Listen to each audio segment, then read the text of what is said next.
The lodge by the lake. Alice chose the lodge by the lake to end her vacation, hoping for quiet.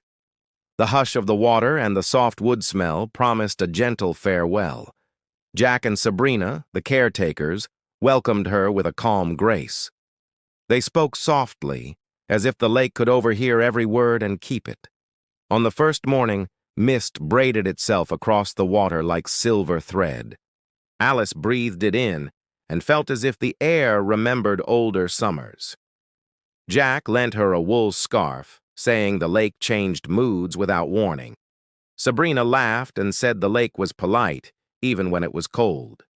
They planned small outings that never felt rushed or staged. They walked through pines, followed deer tracks, and counted herons at dusk. On the second day, they took a boat and drifted past a curve of reeds. The oars barely touched the surface, and the boat moved like a whisper. They taught Alice to cast a line without scaring the fish. She failed the first time, and they applauded anyway, like proud parents. When a trout finally tugged the line, Jack steadied her wrist. Sabrina kept the lantern ready, holding its circle of light over the water. They released the trout together, and it flashed like a falling star. Alice laughed, and the sound ran across the lake like ripples of glass. Days layered themselves like pages of a gentle book, each one warm and clear. Breakfasts were simple: bread, honey, berries, and coffee that tasted of smoke. Afternoons were for hammocks and maps and little discoveries. They found a stone with a fossil spiral, tiny and perfect as a curled fern. Evenings gathered around the fireplace, where pine sap sang quietly. Sabrina mended a net, while Jack told stories in a voice like slow rain. One night, the talk wandered from weather to family without a seam. Sabrina's hands paused over the net. Jack's eyes moved to the flames. They said they once had children, 2 boys with hair the color of straw. They did not say the names at first, as if syllables could bruise the air. The older one loved the dock and timed the waves with a bent nail. The younger drew boats on scrap paper and believed paper could float. A winter came hard and quick, turning the lake to a bright blade. The boys ran out laughing, their boots drumming on the new ice. They told them to wait, to test, to listen for the deep hollow note. But the ice sang too sweetly, and sweetness can be a kind of lie. The younger fell first, the ice clasping him with a blunt, cold hand. The older tried to pull him back, brave as a lighthouse in a storm. People arrived with ropes and boards, but winter was already choosing. By spring, the lake kept their laughter the way glass keeps light. Sabrina looked at Alice and smiled a thin, grateful smile. Jack folded the story closed like a letter he had read too many times. They lit 2 candles on the mantel and said nothing for a while. The flames leaned toward each other as if they, too, were family. After that night, they continued their small, kind routine. They packed baskets, marked trails, and whistled to the old dog next door. They showed Alice the cove where lilies nod even when there is no wind.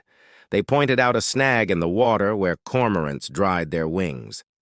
They taught her to read the lake the way you read a careful letter. Waves said patience, ripples said yes, and stillness said wait and listen. Alice felt safer with them than she had in any rented room before. She slept with the window open and let the damp night ride on her skin. On the 4th morning, they fished again, quiet as librarians of water. They caught nothing, and it felt like a secret they agreed to keep. They cooked chowder that evening, the steam like a soft veil. They set 3 bowls, then added a 4th, as if expecting company. On the last day, sunlight folded like old linen and clouds gathered low. A wind moved through the eaves with a breath that wasn't quite weather. Alice packed slowly, reluctant to crease the gentle rhythm she had found. She promised herself to return in autumn when the lake wore copper. By noon, a stranger walked up the gravel path with an old suitcase. He paused at the bell by the door and waited for the welcome that always came. Alice looked for Jack in the shed and Sabrina in the kitchen's soft clatter.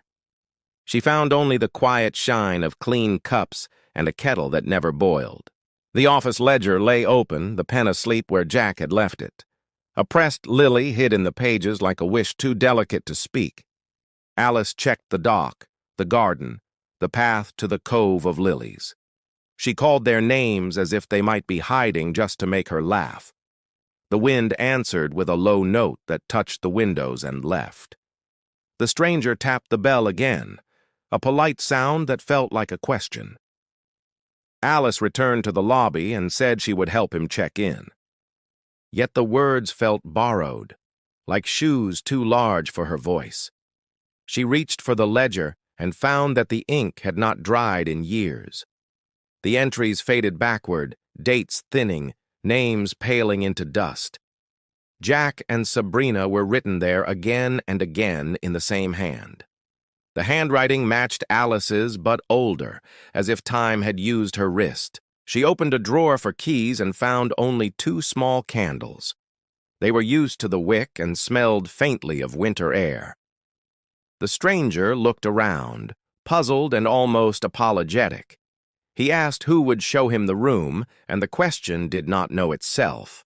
Alice searched the kitchen, the shed, the cold linen closet, the attic stairs. She found photographs that should have existed but were soft as fog. In one frame, 4 people stood by the dock, 2 adults and 2 children. The adults had faces that would not settle. The children were bright as coins. Another frame held a winter scene, beautiful and hard as a glass bell. 4 marks ran out onto the snow, and only 2 returned to the shore. Alice carried the frames back to the lobby and placed them on the desk. The stranger studied them and frowned as if reading a language without vowels. He asked gently if anyone ever really took care of this place. Alice answered yes and felt the words slide off like rain from wax. She stepped to the window and saw the lake looking back without blinking. Its surface kept the sky stranger than the sky could keep itself.